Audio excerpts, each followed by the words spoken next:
자, 오늘은 출애굽기 11번째 시간으로 우리가 하나님을 믿는다고 하면서도 왜 내 삶에 하나님의 역사가 나타나지 않을까, 그 이유에 대해서 한번 생각해 보도록 하겠습니다. 여러분, 오늘 본문부터 한번 보도록 하겠습니다. 오늘 본문 말씀을 보시면 유난히 반복해서 나오는 단어 하나가 있습니다. 여러분들 성경 보면은 1절부터 9절까지의 말씀을 보시면 유난히 반복돼서 나오는 단어 하나가 있습니다. 여러분 한번 찾아보세요. 쭉 이렇게 보면서 쭉 찾다 보면 앞을 보면 답이 나올 거예요. 예. 뭐가 나옵니까, 여러분? 바로 앞을 봐요. 앞을 봐. 뭐가 나와요? 그렇죠. 예. 성경을 읽을 때는 국어를 잘해야 돼요. 국어를 잘하든지 아니면 눈치가 빠르든지. 여호와라는 말이 자주 반복해서 나오고 있습니다. 보세요, 여러분. 1절 말씀 보세요. 여호와께서 모세에게 말씀하셨다고 그랬잖아요. 여호와께서 모세에게 말씀하셨다고 그랬어요. 하나님이 말씀하셨다고 그러지 않고 여호와께서. 2절 말씀에 보면 노골적으로 이야기하죠. 나는 뭐다? 나는 여호와다, 이렇게 이야기하고 있어요. 3절 볼까요? 아브라함과 이삭과 야곱에게는 내가 여호와라는 말을 가르쳐주지 않았다라는 거예요. 근데 이제는 이스라엘 백성들에게, 출애굽 당시에 이스라엘 백성들에게 나는 여호와다, 이렇게 소개하고 있어요. 6절 말씀해 보니까 다시 한번 강조하고 있습니다. 나는 뭐라? 여호와라. 7절 말씀에서는 내가 비로소 여호와인 줄을 너희가 알 것이다. 앞으로 너희는 알 것이다, 이렇게 얘기하고 있고, 8절 말씀에서는 여러분 뭐라고 그랬습니까? 또다시 한번 나는 여호와라. 하나님께서는 이 여호와라는 이름을 굉장히 좋아하시는 것 같아요. 그런데 여러분, 여호와와 더불어서 오늘 이 본문의 말씀에서 또 한 가지 강조하는 것이 있어요. 그것은 무엇이냐면, 제가 이것은 가르쳐 드릴게요. 그것은 바로 언약이라는 말과 함께 이 여호와라는 호칭이 같이 나오고 있다는 거죠. 그러면 여러분, 여호와라는 하나님의 이름과 언약이 밀접한 관계가 있다는 것 아니겠습니까? 여러분, 여호와는 언제 쓰는 하나님의 그 이름일까요? 언제 쓰는, 무엇을 성취하기 위한? 언약을 성취하는 하나님. 여러분, 그래서 우리가 여호와 하나님 이렇게 이야기하는 것이죠. 여호와는 하나님의 언약을 성취하시는 분으로 나타날 때 이 여호와라는 말을 쓰는 것입니다. 자, 그러면 여러분, 오늘 본문에 나오는 언약의 내용 3가지를 우리가 찾아볼 수 있어야 됩니다. 언약의 내용 3가지가 무엇이냐면, 첫 번째는 무엇이냐면 지금 현재의 무거움에서 벗어나게 해 주시겠다라는 거예요. 할렐루야. 이스라엘 백성들이 지금의 현재의 무거움에서 벗어나게 해주겠다. 무거운 짐에서 너희를 빼내주시겠다. 너희의 모든 노역에서 너희를 빼내주시겠다, 이렇게 이야기를 했어요. 오늘 여호와 하나님께서 저와 여러분들에게 약속하시는 줄로 믿습니다. 여러분들이 지금 힘들어하는 그 문제 하나님께서 빼내주실 줄로 믿습니다. 모든 짐과 모든 수고와 모든 애씀에서 여러분들을 속히 해방시켜 주실 줄로 믿습니다.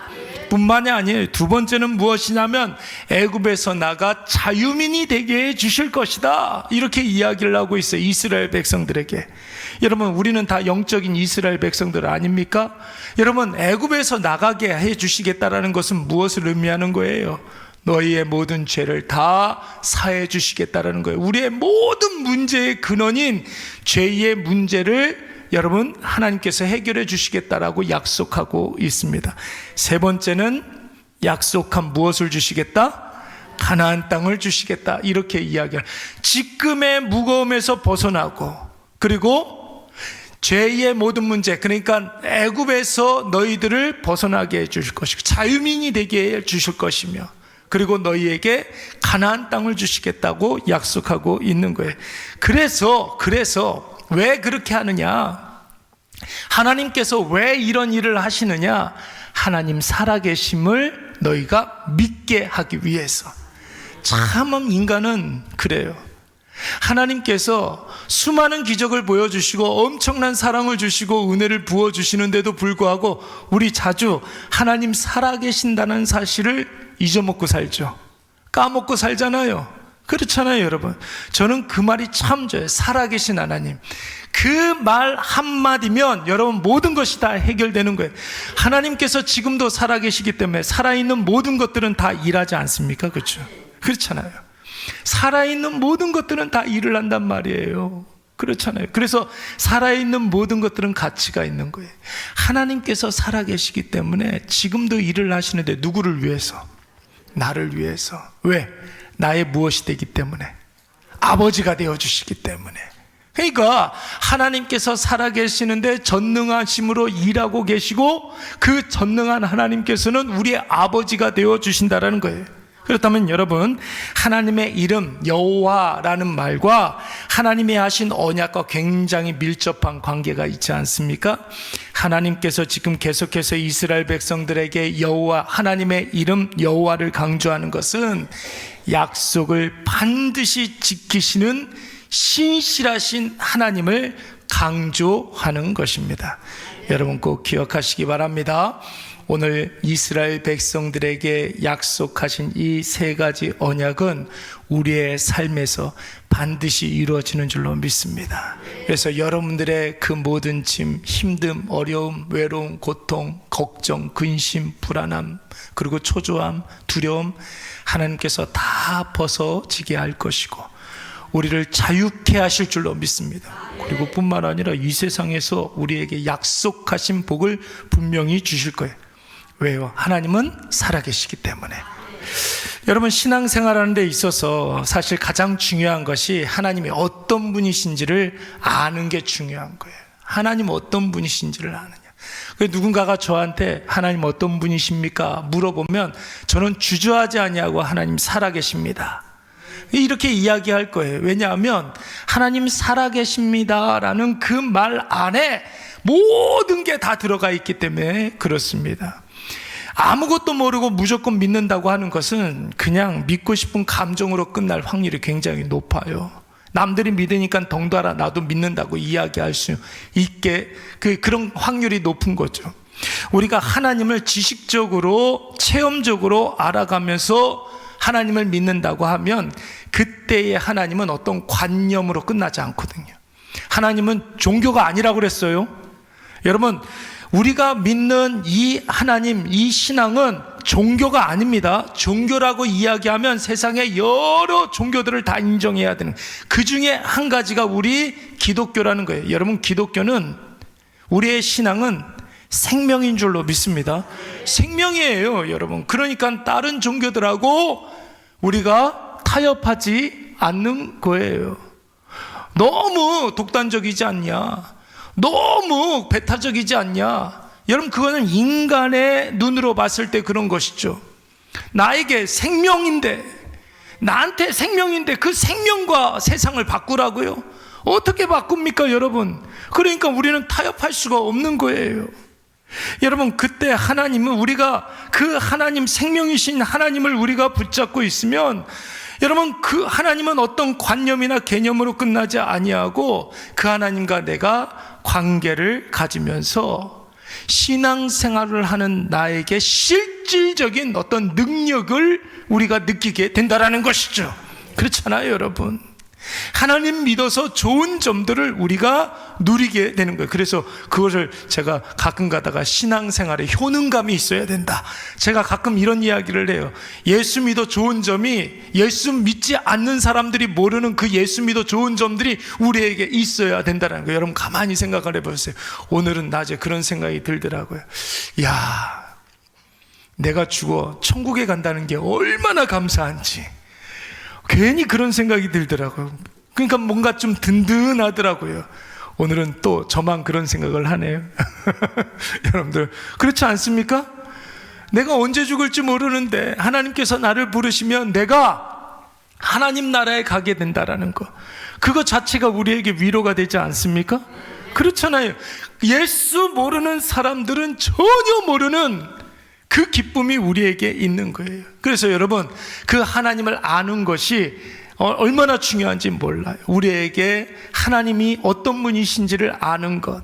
그래서 여러분, 우리의 모든 삶에 하나님을 아는 그 지식이 날마다 자라가는 저와 여러분이 되시기를 간절히 축원합니다. 그래서 여러분, 골로새서 1장 10절 말씀에 보면 이렇게 이야기를 하고 있어요. 하나님을 아는 것에 자라게 하시고. 그렇잖아요. 하나님을 아는 그 지식이 날마다 자라가야 된다는 거예요. 또 이사야서 말씀에서는 뭐라고 그랬냐면, 하나님의 때가 이르게 되면, 하나님의 심판의 때가 이르게 되면 온 세상 만물이 여호와를 아는 지식에 충만하게 된다고 했어요. 이 말이 무슨 뜻이에요? 이 세상 그 어떤 것도 하나님 살아계시고 전능하시고 우리의 아버지가 되어주신다는 사실을 부인할 것이 하나라도 있다 없다? 없다는 거예요. 사실 이 세상에 하나님께서 창조하신 모든 것들은 다 하나님의 존재를 다 알고, 돌들도, 길거리에 돌아다니는 돌들도 하나님께 손들어 찬양한다고 하는데, 사실 인간만 하나님을 부인하고 있어요. 자기가 잘났다는 거죠. 세상의 많은 것들은 다 하나님을 찬양하는데 인간만 불신하고 인간만 하나님 없다, 어리석은 그런 존재로 남아있는 거죠. 그러나 하나님의 때가 오면 이 세상 그 어떤 것도 하나님을 부인하지 못하게 될 줄로 믿습니다. 호세아서 말씀에 보면은 하나님은 제사보다 무엇을 더 원하신다고 그랬어요? 하나님을 아는 것을 더 원한다고 그랬어요.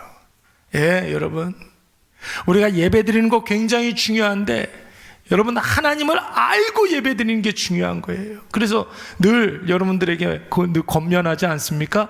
은혜 받는 것이 중요하다고. 교회는 일하러 오는 것이 아니라고. 은혜 받는 것이 중요하다고. 하나님께 은혜 받는 것과 다른 것을 타협하지 않겠다고. 여러분, 늘 말씀을 드리잖아요. 또 호세아서 4장 4절 말씀, 4장 6절 말씀 보면 뭐라고 그랬습니까?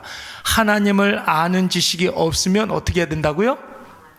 망한다고 그랬어요. 하나님을 아는 지식이 없으면 망한다고 그랬어요. 그래서 여러분, 실제로 모세가 이것을 이스라엘 백성들에게 알렸을 때, 살아계신 하나님, 전능하신 하나님이 너에게 약속하신 것을 분명히 이루게 될 터인데, 너의 무거운 짐에서 빼내주시고 애굽에서 여러분 출애굽하게 해주시고 가나안 땅을 너희에게 줄 것이다, 이렇게 이야기했을 때 여러분, 이스라엘 백성들의 반응이 어땠습니까? 9절 말씀 한번 다 같이 읽어볼까요? 시작.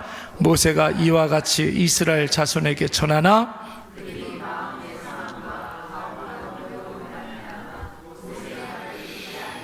모세가 목 놓아 살아계신 하나님, 전능하신 하나님, 우리의 아버지 되신 하나님께서 약속을 지키신다, 그렇게 전했는데 이스라엘 백성들이, 애굽에서 노예 생활하는 이스라엘 백성들이 믿었어요? 믿지 않았어요?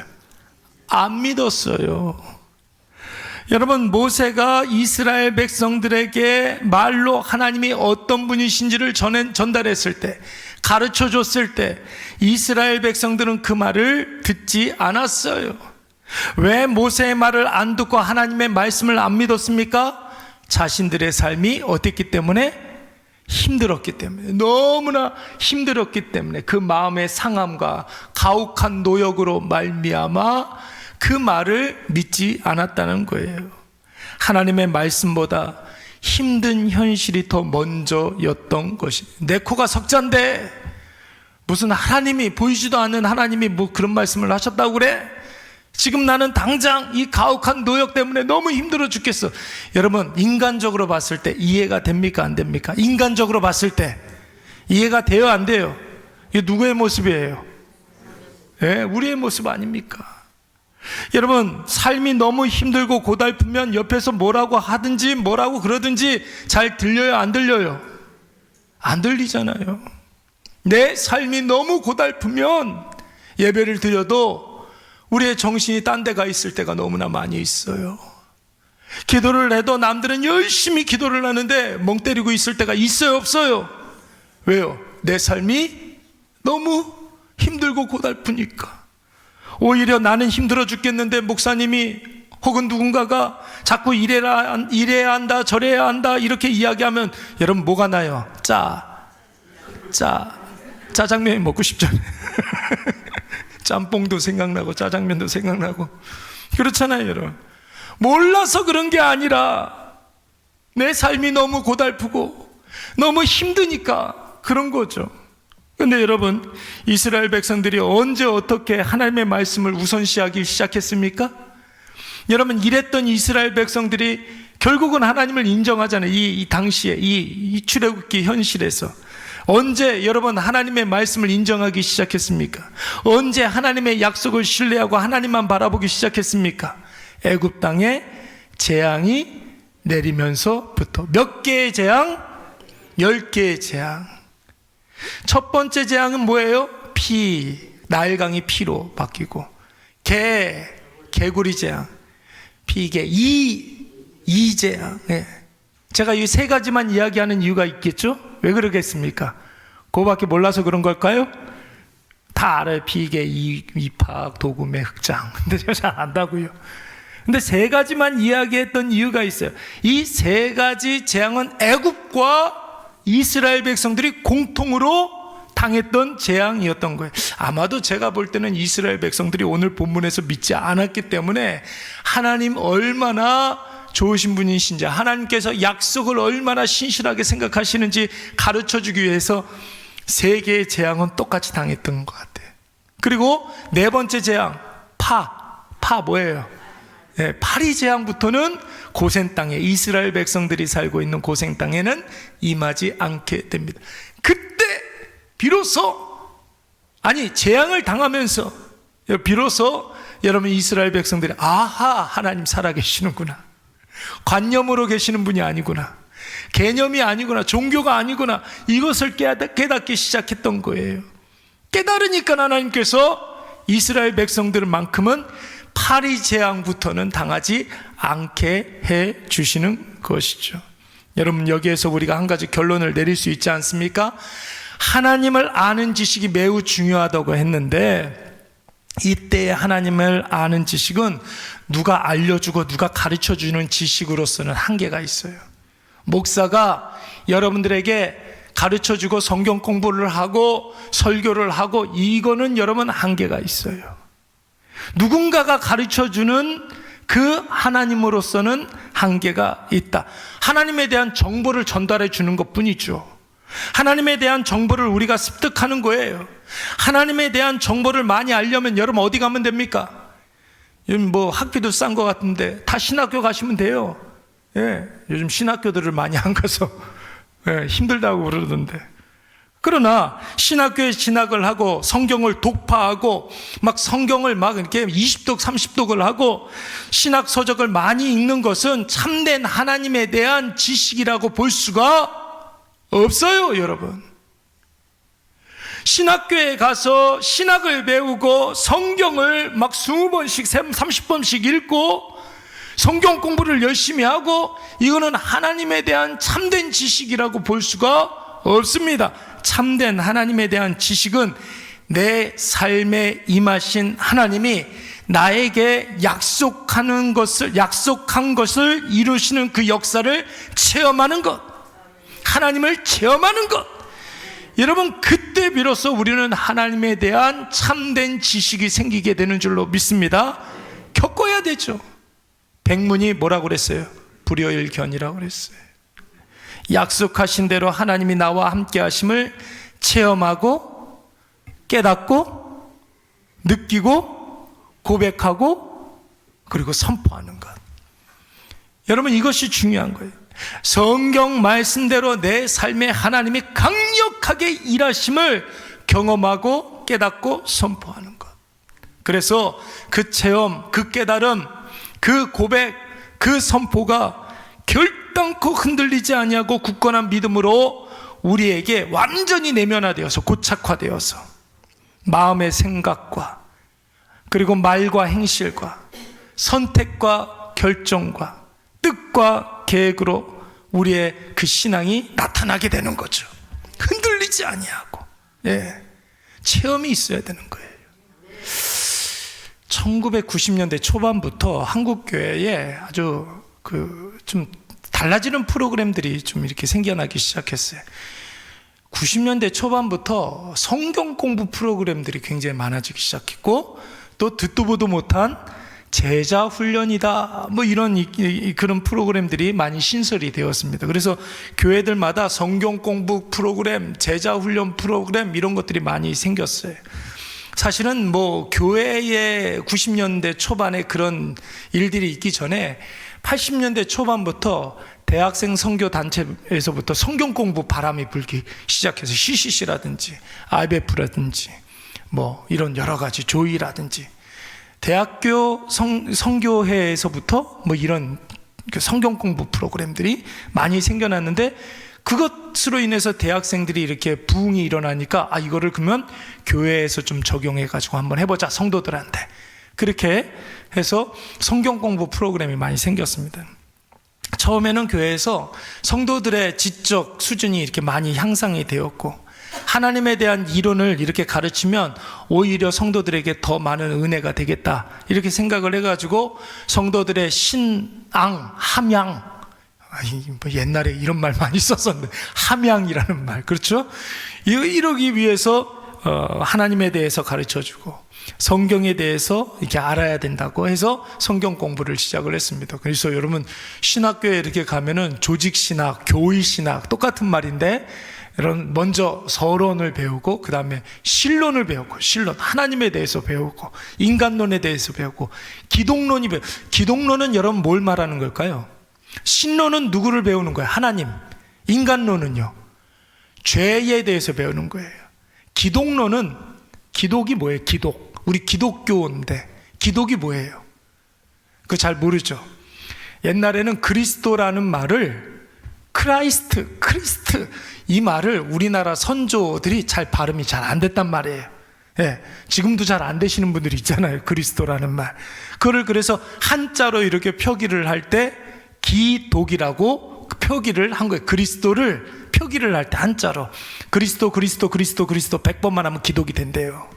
그래서 기독교예요. 그리스도교. 예, 예수님에 대해서 배우고 이런 것들을 교회에서 이제 가르치기 시작했던 것입니다. 그런데 막상 그 성경 공부 프로그램을 진행을 하니까 하나님에 대해서 이론적으로 조금만 설명을 해줘도 그 성경 공부 자리가 이론적으로 가르쳐드린 하나님이 성도들의 삶에 어떻게 나타나는지 성경 공부 참여하는 성도들이 자기가 배운 그 하나님에 대해서 간증하는 간증 집회가 돼버리고 마는 거예요. 성경 공부를 우리가 하러 왔는데 하나님의 말씀을 배우면서 자기의 삶을 이렇게 적용하면서 고백하면서 그 내가 배운 그 하나님이 어떻게 역사하셨는지 그런 것들을 이야기하기 시작하는 거예요. 그래서 여러분 요즘 교회들마다 성경 공부, 제자 훈련 프로그램 뭐 이런 것들보다 물론 그런 것도 많이 하지만 하나님을 실제적으로 많이 느끼고 경험할 수 있는 그런 어떤 실질적인 사역들을 많이 합니다. 그래서 어떤 선교다 그러면은 특정한 선교사들만 이렇게 파송해가지고 선교사들의 전유물로 그렇게 생각했었던 그 선교를 요즘은 단기 선교다 이렇게 가지고 막 2주씩 3주씩 선교지에 가가지고 선교지에서 일어나는 일들을 직접 체험하기도 하고 선교사님이 하는 그런 일들을 우리가 직접 해보기도 하면서 실질적인 그런 사역의 현장으로 투입되는 그런 프로그램들을 많이 하는 거예요. 도시 빈민 사역이라든지 뭐 실제 삶에서 성경 중심의 삶의 방식을 실행할 수 있는 그런 프로그램들을 교회에서 많이 하더라고요. 그래서 최근에 교회에서 많이 실시하는 성경 공부, 제자 훈련 프로그램이 명목상으로는 성경 공부 프로그램이지만 사실상 성도의 삶에 임재하신 하나님의 역사를 나누고 내가 만난 그 하나님, 아까 전에 하나님에 대한 참된 지식이 뭐라고 그랬어요? 하나님을 체험하는 거라고 그랬잖아요. 내가 만난 그 하나님을 서로 나누는, 은혜를 나누는 그런 시간들이 많이 되잖아요. 그래서 여러분 이단 사이비들도 여러분 어떻습니까? 정상적인 교회 출석하는 성도들을 많이 현혹하는 방식 가운데 한 가지가 뭐예요? 성경 공부 프로그램 참석하자고 그러잖아요.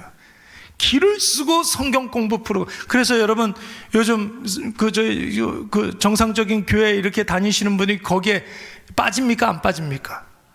예, 빠지는 사람이 있죠. 여러분, 이단들은 1000명 중에 1명이 빠진다 할지라도 그거 해요. 한단 말이에요. 그래서 어떻게 해서든지 그 성경 공부 모임에 참여하게 해서 자신들의 자신들의 주장을 성경을 가지고 도식화해서 그럴싸하게 포장을 하죠. 네, 자기가 늘 가지고 다녔던 그 성경을 가지고 이단 사이비가 주장하는 그런 주장들을 도식화해서 아주 알기 쉽게 가르쳐 줍니다. 여기에 기존 이단 멤버들이 분위기를 이렇게 옆에서 띄우고 조성을 하면 금방 기존 교회는 별 볼 일 없어 보이고 구원이 없는 것 같아 보이면서 이단에 빠지게 되는 거예요. 그래서 여러분 꼭 기억하시기 바랍니다. 본교회에서 하는 성경 공부 외에 여러분 출처불명의 성경 공부하는데 가야 됩니까? 가지 말아야 됩니까? 가지 말아야 합니다. 여러분, 정상적인 교회에서도 자기네 교회 성경 공부가 좋다고 그래서 타 교회 성도들 데리고 오라고 하지 않아요, 여러분. 절대 안 그래요. 그 교회는 뭐 우리 교회하고 똑같은 마크 이렇게 달려있는데, 여러분, 그 교회가 정상적인 교회라고 한다면 자기네 교회에서 실시하는 성경 공부가 아무리 좋아도 타교회 성도들 와가지고 그거 들으라고 하지 않아요. 왜요? 그건 누가 하는 짓이기 때문에, 이단이 하는 짓이기 때문에 그러는 거예요. 그렇습니다. 만약에 정상적인 교회인데 그런 교회가 있다면 그것도 이상한 교회예요. 기도 뜨겁게 할 수 있는 기도 모임 같이 가자? 여러분, 기도 모임은 더 위험해요. 더 위험하다고요. 누구한테 기도를 받아야 된다, 누구한테 기도 한번 받으면 뭐가 낫는다, 뭐가 어떻게 된다. 여러분, 기도는 자기가 하는 게 제일 좋은 거예요. 예. 누가 기도 모임 같이 가자고 그러면 절대 마음은 안 됩니다. 예? 나를 죽이고 가세요. 나를 죽여받고 가세요. 우리의 영혼을 갉아먹는 좀벌레 같은 이단 사이비가 성경 공부를 가장해서, 기도 모임을 가장해서 최근에 얼마나 많아졌는지 몰라요. 최근에 얼마나 많아졌는지 모릅니다. 여러분, 교회에서 자주 하는 말 가운데 하나님을 인격적으로 만나야 한다, 뭐 이런 말 많이 하잖아요. 여러분, 이 말이 참된 하나님에 대한 지식을 의미하는 거예요. 참된 하나님에 대한 지식이 있어야 된다. 여러분, 이론적으로 하나님에 대한 정보를 많이 습득하라는 말이 아니라, 우리가 말씀을 통해서 알게 된 그 하나님이 내 삶에 충만히 임재해 계심을 확인하고 매 순간 그 하나님을 구하고 찾고 나의 지위 정의로 깨닫고 느끼고 고백하여 나의 모든 것들이 하나님을 통해서 나타나는 것을 의미하는 것이죠. 말하는 것, 하나님을 통해서 나타나고, 우리가 행동하는 것도 하나님을 통해서 나타나고, 계획하고 선택하고 결정하는 모든 것들, 내가 만난 그 하나님을 통해서 여러분 나타나는 것. 여러분, 이게 바로 그리스도인의 삶인 줄로 믿습니다. 여러분, 오늘 한번 보세요. 본문에서 하나님은 끊임없이 나는 여호와니라 이렇게 소개하고 있잖아요. 여호와는 약속하신 것을 그대로 실행에 옮기시는 신실하신 하나님이라고 그랬어요.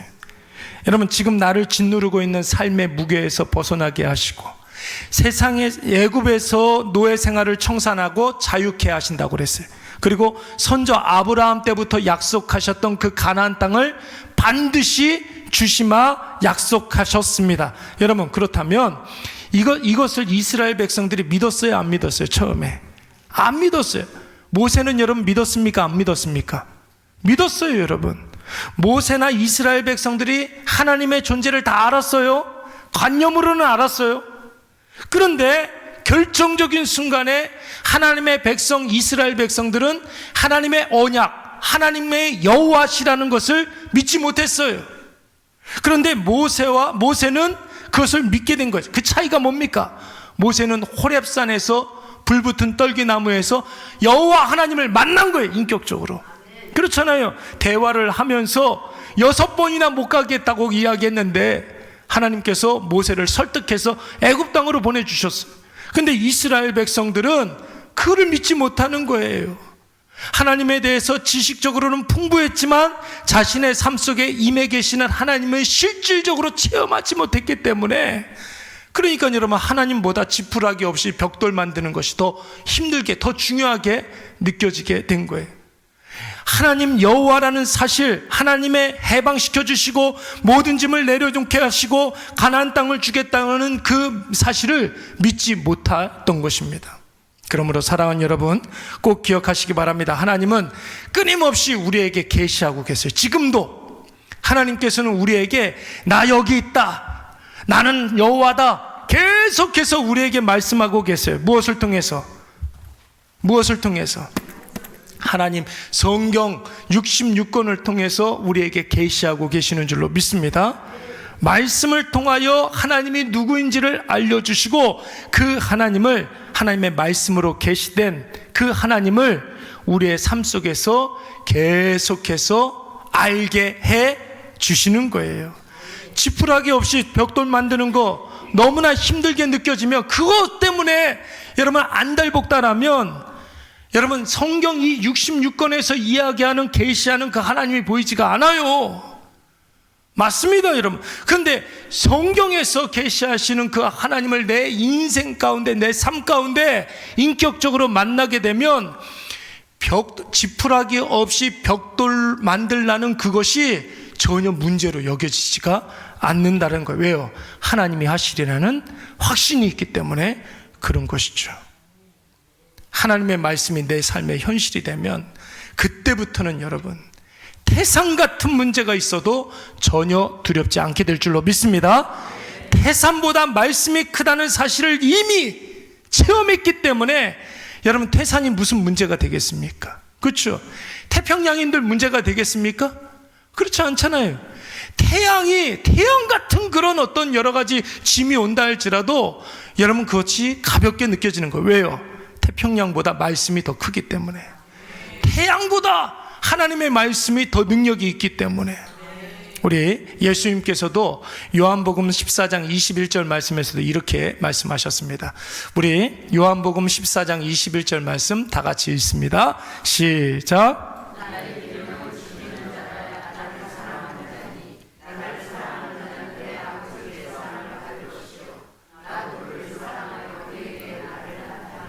아멘.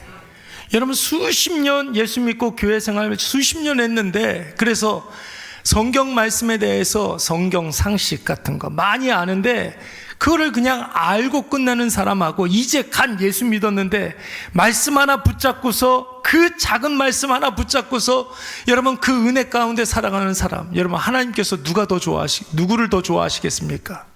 뭐라고 그랬어요? 계명을 머릿속에 많이 쌓아둔다고 해서 그 계명이 하나님을 만나게 하는 게 아니라고 그랬습니다. 그 말씀을 뭐하는 사람이라야? 지키는 사람이라야. 단 한 줄의 말씀만 임해도 그 말씀을 우리가 확실히 믿고 그 말씀이 나의 삶에 어떻게 역사한지를 찾으면 여러분 보여요. 그때부터는 하나님의 역사가 보이고 하나님이 나한테 허락해 주신 은혜가 보이게 되는 것이죠. 이게 보이기 시작하면 내가 지금 아무리 지푸라기 없이 벽돌을 만들어도 하나님이 하시리라 그 확신으로 그 일들을 감당케 될 줄로 믿습니다. 그래서 오늘 하나님께서 모세에게 이렇게 말씀하시는 거예요. 1절 말씀 한 번 더 읽어볼까요? 우리 1절 말씀 굉장히 중요한 말씀이니까 시작.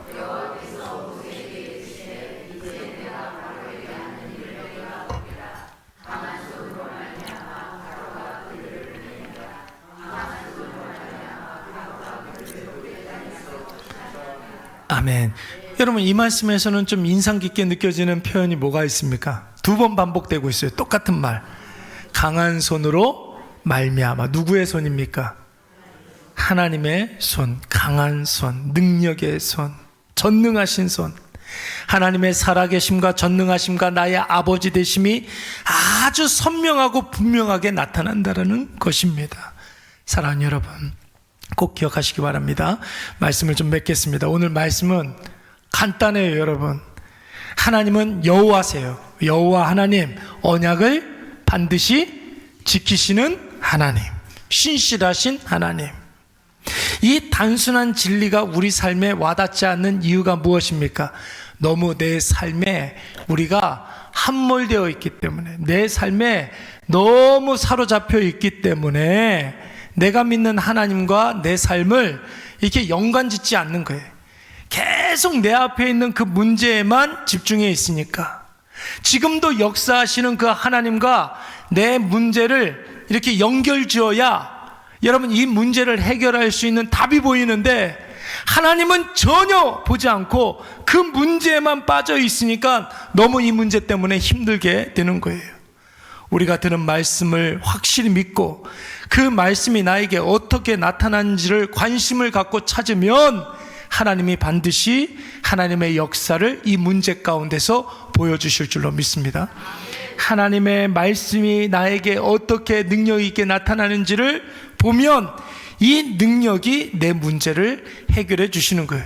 그래서 여러분 늘 말씀을 드리지만 하나님이 하시리라, 이 고백을 우리가 할 수가 있는 것이죠. 그래서 계속해서 말씀을 듣고 하나님에 대해서 알려고 하고, 들은 말씀이 나의 삶에 어떻게 나타나는지, 어떻게 역사하는지 그것에 관심을 갖고, 그렇게 해서 찾은 내 삶에 충만히 임하신 그 하나님을 통해서 우리가 기뻐하게 되는 것이죠. 그러면 어제와 똑같은 삶을 오늘 우리가 살아도 어제 없었던 기쁨이 오늘 우리의 삶 가운데 충만하게 될 줄로 믿습니다. 어제 없었던 기쁨이 오늘 우리에게 충만하게 되면 여러분 내일이 암담하게 느껴집니까? 기대가 됩니까? 기대가 되는 거죠. 그래서 여러분 우리가 아까 전에 함께 인사할 때 믿음으로 살면 내일이 소망이 됩니다, 이렇게 이야기했어요. 오늘 우리가 믿음으로 살면 내일은 소망이 되는 줄로 믿습니다. 문제에만 집중하면 오늘은 절망하고 내일은 답답하게 되는 거예요. 하나님의 오늘도 우리 삶에 역사하고 계시는데 그 하나님을 만나시고 그 하나님께 집중하셔서 오늘 우리가 영적으로 행복하시고 기뻐하고 감사하고 내일에 대해서 더 많이 기대하시는 우리 모두가 되시기를 간절히 축원합니다. 우리 이 시간